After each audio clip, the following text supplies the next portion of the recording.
स्वागत अभिनंदन। हम पढ़ रहे हैं बसंत बात 3 जो कक्षा 8 के लिए है और एक उसका अध्याय है नंबर 8 जिसका नाम है ये सबसे कठिन समय नहीं है। ये कविता है, बहुत ही अच्छी कविता है और इसकी लेखिका मतलब कवयित्री है जया जादवानी। तो जया जादवानी ने इसमें बताया है कि समय कठिन जरूर होता है लेकिन सबसे कठिन नहीं होता, क्योंकि हम समय में जो समस्या आती है, विपत्ति आते हैं, उससे लड़कर आगे बढ़ सकते हैं। तो सबसे पहले हम कवयित्री जी का परिचय देखते हैं और उसके बाद में इसकी बहुत अच्छी जो कविता है ये सबसे कठिन समय नहीं है। इसमें कवयित्री जी ने हमें बहुत अच्छे उदाहरण देकर समझाने की कोशिश की है, जिससे हमें पता चलता है कि हम सबसे कठिन समय में कैसे उभर कर सामने आ सकते हैं। तो सबसे पहले हम जया जादवानी जी का परिचय देखते हैं और उसके बाद उसकी कविता। तो इनका जन्म देखें तो 1 मई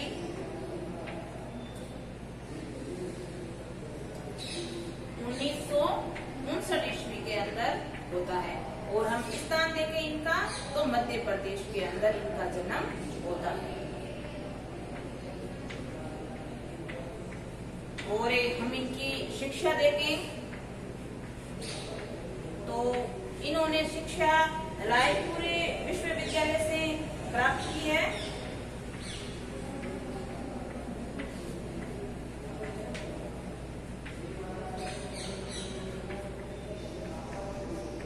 रायपुर विश्वविद्यालय से इन्होंने स्नातकोत्तर की उपाधि प्राप्त की थी। स्नातकोत्तर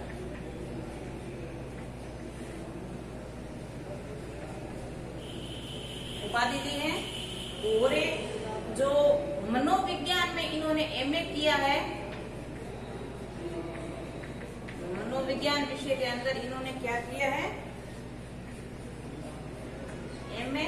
और वो कहां से किया है, बिलासपुर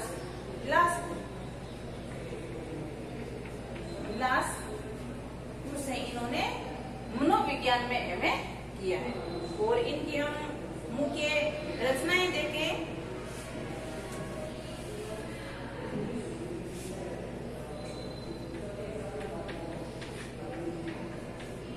तो मुख्य रचनाओं में शब्द और तत्वमसी,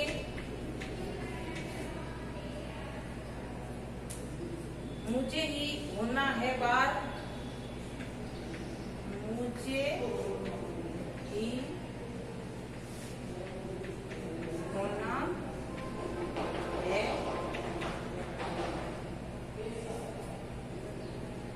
बार बार, ये इनकी मुख्य रचनाएं हैं। ये था हमारे जया जादवानी जी का जीवन परिचय। अब हम इनकी जो कविता है वो देखते हैं, ये सबसे कठिन समय नहीं है। इसको हम पढ़ते हैं।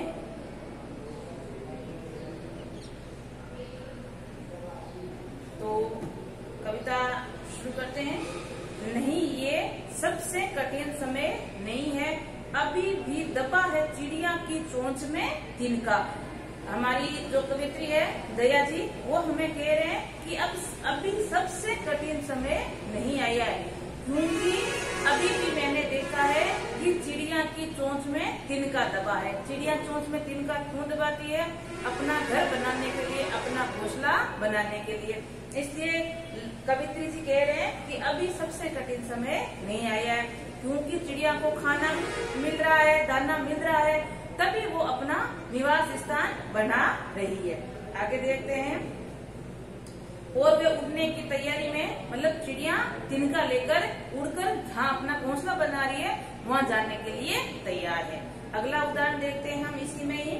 अभी भी झरती हुई पत्ती थामने को बेटा है हाथ एक, जैसे मान लो बारिश हुई है और पेड़ से जो पत्ती है, पत्ती में जो पानी नीचे झरता है या टपकता है, उसको थामने के लिए अभी भी एक हाथ तैयार। करने का तात्पर्य है अभी भी जीवन पर्याप्त है या व्याप्त है, जिसे वो जो पत्ती से पानी झर रहा है उसको देखने के लिए या थामने के लिए तैयार है।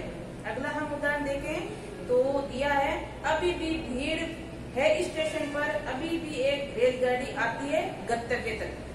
अभी भी स्टेशनों पर भीड़ भड़ाका है या आवागमन है रेलगाड़ियों का और व्यक्तियों का, और व्यक्ति अपने गंतव्य मतलब जहाँ उसको जाना हो उस स्थान को बोलते हैं, तो उस स्थान जाने के लिए वो गाड़ी का इंतजार कर रहे हैं और गाड़ी अपनी पटरी पर आकर उनको गंतव्य स्थान तक पहुंचा रही है। इस उदाहरण से वो हमें ये समझाना चाह रही है कि अभी सबसे कठिन समय नहीं आया है, क्योंकि ये सारी हलचल हो रही है। चिड़िया चोंच में तिनका दबाई हुए रखी है, जो पत्ती से पानी झर रहा है उसको थामने के लिए हाथ तैयार है, और रेलगाड़ी व्यक्तियों को या मनुष्य को एक स्थान से दूसरे स्थान तक पहुंचाने के लिए अपने स्टेशन पर आ रही है।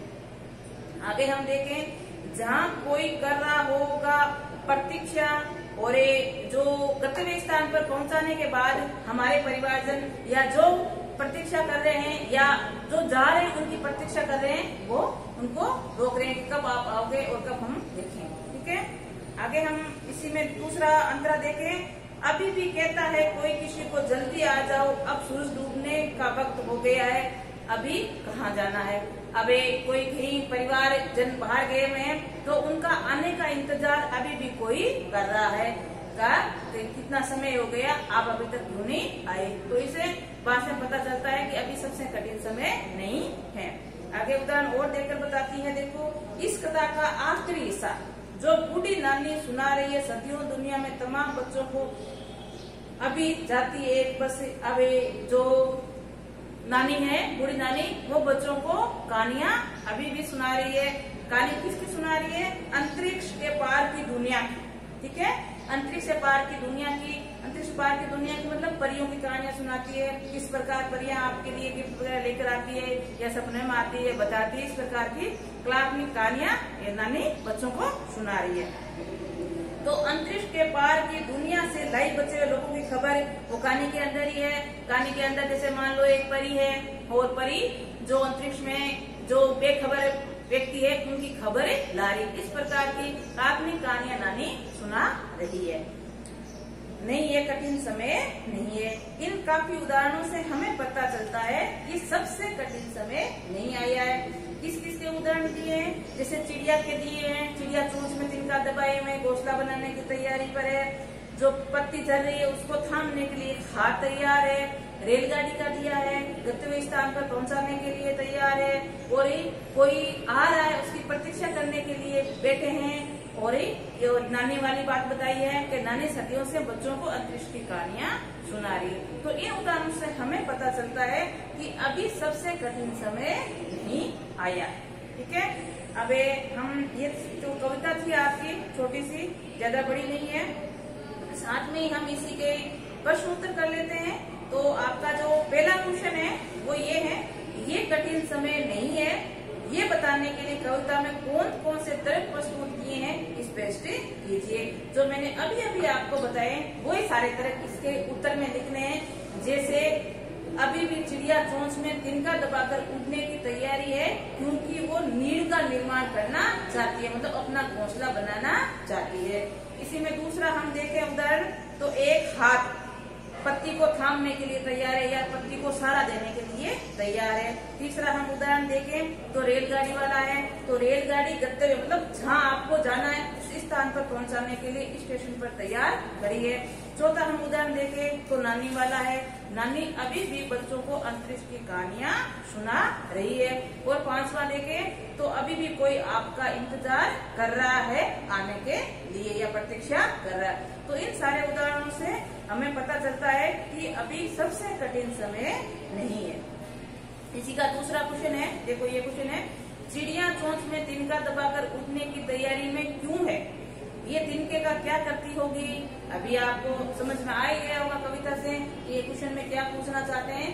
तो चिड़िया तिनका दबाकर उठने की तैयारी में इसलिए क्योंकि वो अपने नीड़ का निर्माण करना चाहती है, अपने घोंसले का निर्माण करना चाहती है। और तिनके का उपयोग नीड़ बनाने में ही करेगी या नीड़ का निर्माण करने में ही करेगी, ताकि अपना और अपने बच्चों का मतलब अपने परिवार की सुरक्षा कर सके। ठीक है, अगला आपका क्वेश्चन है कि इस कविता में अभी भी कई बार प्रयोग हुआ, कई बातों में प्रयोग किया गया है, ऐसे एक दो उदाहरण आप भी बताइए। जैसे मैं उदाहरण देती हूँ आपको, अभी भी बचपन की बहुत सी बातें हैं। या बहुत सी बातें हमें याद है। तो अभी भी उदाहरण आया, एक और देख लेते हैं। अभी भी कुछ गांव में बिजली की समस्या से लोग परेशान है, इसी में अभी भी आया। तो ऐसे एक दो आपको वाक्य बनाकर जिसमें अभी भी या लगातार या निरंतर ऐसा वाक्य का प्रयोग हो रहा हो। जैसे एक हम और देखते हैं, इसमें निरंतरता आई है, अभी भी परीक्षा की तैयारी में लगे हैं। तीनों वाक्यों में अभी भी या निरंतर का भाव जरूर झलका है। ठीक है, ये था अभी भी का प्रयोग। और इसमें एक हमें क्वेश्चन पूछा गया है कि जब भी स्कूल से जाते हो तो कोई आपकी प्रतीक्षा कर रहा होता है। सूरज डूबने का समय हो, खेल के मैदान में दौड़ रहे हो तो प्रतीक्षा कर रहा है। तो ये प्रतीक्षा कौन करता है? हमारे परिवारजन, हमारे घर के सदस्य, या आप माँ को भी ले सकते हो। जैसे बच्चा विद्यालय गया हुआ हो और विद्यालय के जो छुट्टी का समय है वो हो जाए तो माँ उसकी प्रतीक्षा करने लगती है कब बच्चा मेरा स्कूल से वापस आएगा। या मान लीजिए खेलने के लिए गए हुए हो और खेल का समय समाप्त होने के बाद आपकी घर परिवारजन आपकी प्रतीक्षा करते हैं। ठीक है, तो ये था आपके छोटी सी कविता। ये सबसे कठिन समय नहीं है। जया जादवानी जी का जो हमने इनका परिचय देखा है, ये आधुनिक कवित्री है, अभी आपकी ये कविता है। ठीक है, तो इनके कुछ रचनाएं और शिक्षा उन्होंने मध्य प्रदेश में प्राप्त की है और इनकी 2 डिग्री है। स्नातकोत्तर उसने विश्वविद्यालय रायपुर से और मनोविज्ञान में जो एमए किया है वो बिलासपुर से किया है। और अब हम इनका जैसे कविता हमने पढ़ ली, ये सबसे कठिन समय में, उसमें चिड़िया का उदाहरण था, पत्ती का था, रेलगाड़ी का था, कोई प्रतीक्षा कर रहा है उसका था, और एक था नानी की कहानी का। और साथ में हमने इसके प्रश्नों को। तो आज के लिए इतना है। नमस्कार।